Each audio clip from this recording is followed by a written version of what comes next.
Hi to everyone, praise the lord. क्या आप जानते हैं कि कई बार हम ज़िंदगी में, अपने जीवन में, कई बार अपने जीवन के पर्पस को भूल जाते हैं। कई बार हम अपने मसीह में आने के बाद, विश्वास में, कलीसिया में जाने के बाद, प्रभु के करीब रहने के बाद भी हम उस पर्पस में अलाइन नहीं रह पाते हैं। हम भूल जाते हैं, हम एक रैंडम क्रिश्चियन बन जाते हैं। मैं आप लोगों को इनकरेज करना चाहता हूँ। कई बार हम अपने विश्वास में कमज़ोर पड़ते हैं, कई बार हम अपने विश्वास में ठंडे पड़ जाते हैं, कई बार हम एक नॉर्मलाइज लाइफ जीने लग जाते हैं। कई बार हम खुदा के उतने करीब नहीं जा पाते या खुदा के उस पर्पस के साथ अलाइन नहीं कर पाते हैं, जुड़ नहीं पाते हैं और कार्य नहीं कर पाते हैं। कई बार हम हालातों के कारण, परिस्थितियों के कारण, तकलीफ़ों के कारण, आत्मिक चुनौतियों के कारण, शारीरिक चुनौतियों के कारण और बाहरी सताव के कारण अपने विश्वास में हम एक ठंडापन अपने जीवन में देखते हैं। तो जब हम ऐसा ज़िंदगी को जीते हैं तो हम देखते हैं अपने आप को कि हम कमज़ोर पड़ रहे हैं या हम ऐसे ठंडे पड़ रहे हैं। तो मैं आप लोगों को इनकरेज करना चाहता हूँ कि परमेश्वर के वचन में हमारे लिए क्या लिखा हुआ है।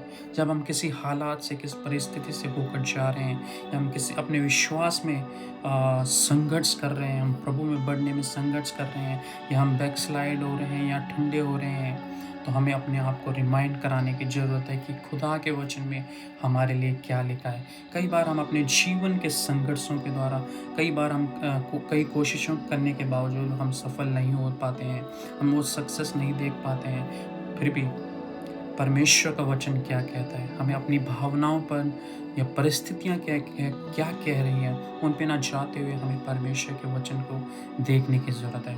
खुदा के कलाम में मैं आपको एक वचन बताना चाहता हूँ और वचन लिखा हुआ है पहला पतरस 2:9 में। उसमें लिखा है, पर तुम एक चुना हुआ वंश और राजपदधारी याजकों के समान और पवित्र लोग और परमेश्वर के निज प्रजा हो, इसलिए कि जिसने तुम्हें अंधकार में से अपनी अद्भुत ज्योति में बुलाया है, उसके गुण प्रकट करो। कई बार हम अपनी ज़िंदगी में, मसीह जीवन में अपने पर्पस को भूल जाते हैं। कई बार हमें याद नहीं रहता है कि हमारा क्या पर्पस है। कई बार हम अपने जीवन के संघर्षों में, परिस्थितियों में, तकलीफ़ों में और बिज़ी स्केड्यूल में, अपने बिज़ी लाइफ में हम भूल जाते हैं कि हम खुदा ने हमारे लिए क्या पर्पस रखा है या हमारे जीवन का क्या पर्पस है, और हम एक नॉर्मल लाइफ जीने लग जाते हैं। तो प्रियो, मैं आप लोगों को बताना चाहता हूँ कि खुदा में हमारे लिए एक पर्पस है। परमेश्वर ने हमें यूं ही नहीं चुना है। यदि हम कुछ भी खरीदते हैं या कुछ भी हम अपने जीवन के लिए, चाहे वो सब्जी हो, कपड़े हो, चाहे कुछ भी हो, या हम एक कार खरीद रहे हैं, एक बाइक खरीद रहे हैं, एक छोटी से छोटी चीज़ भी क्यों ना खरीद रहे हो, हम उसे चेक करते हैं, हम उसे चुनते हैं। यदि आप सब्जी लेने जाएंगे तो आप चुनते हैं कि सही चीज़ क्या है, सही टमाटर क्या है, सही प्याज क्या है। हम छांटते हैं, हम चुनते हैं। तो क्या आप जानते हैं, खुदा ने हमें भी चुना है और उसने हमें बिना यूं ही नहीं चुना है। तो मैं आप लोगों को इस वचन के द्वारा इनकरेज करना चाहता हूँ, और यह वचन प्रेरित पतरस के द्वारा एक तितर बितर हुए विश्वासियों के लिए, मसीह लोगों के लिए लिखा गया, कि जो अपने विश्वास में संघर्ष कर रहे थे, जो सताव को सह रहे थे, जो अपने विश्वास में संघर्ष कर रहे थे, अपने मसीह जीवन में संघर्ष कर रहे थे। तो पतरस उन्हें इनकरेज करते हैं, पतरस उन लोगों को इनकरेज करते हैं, प्रोत्साहित करते हैं कि खुदा ने तुम्हें चुना है, खुदा ने तुम्हें संसार से अलग किया है, तुम उसकी पवित्र प्रजा हो, तुम राजपदधारी याजक हो, और तुम परमेश्वर के निज पर जाओ, और उसने तुम्हें इसलिए चुना है कि तुम उसके गुण प्रकट करो। पहले तुम पर दया नहीं हुई थी, पर अब तुम पर दया हुई है। पहले तुम उसके नहीं थे, पर अब तुम उसके हो। हालेलुया। परमेश्वर ने हमें पर्पस दिया है, परमेश्वर ने हमें किसी योजना के तहत चुना है। तो प्रियो, हमें अपने आप को जांचने की ज़रूरत है, परमेश्वर में अपने आप को जांचने की ज़रूरत है, हमें अपने आप को देखने की ज़रूरत है कि हम कहाँ पर हैं। हमें यह कभी नहीं भूलना है कि परमेश्वर ने हमें चुना है। और यदि खुदा ने हमें चुना है तो उसने किसी न किसी मकसद से हमें चुना है, क्योंकि वो यूं ही नहीं चुनता है। क्योंकि वचन में लिखा है यूहन्ना 15 में कि परमेश्वर ने हमें, मैंने तुम्हें चुना, तुमने मुझे नहीं चुना, मैंने तुम्हें चुना। जब यदि खुदा ने हमें चुना है तो सच में उसने हमें किसी पर्पस के तहत चुना होगा। तो इसलिए हमें अपने आप को जांचने की ज़रूरत है, खुदा के करीब जाने की ज़रूरत है, और हमें डिस्करेज होने की ज़रूरत है, हमें निराश होने की ज़रूरत नहीं है कि मेरा जीवन यूं ही है, खुदा ने क्यों चुना है, क्यों मुझे अलग किया है।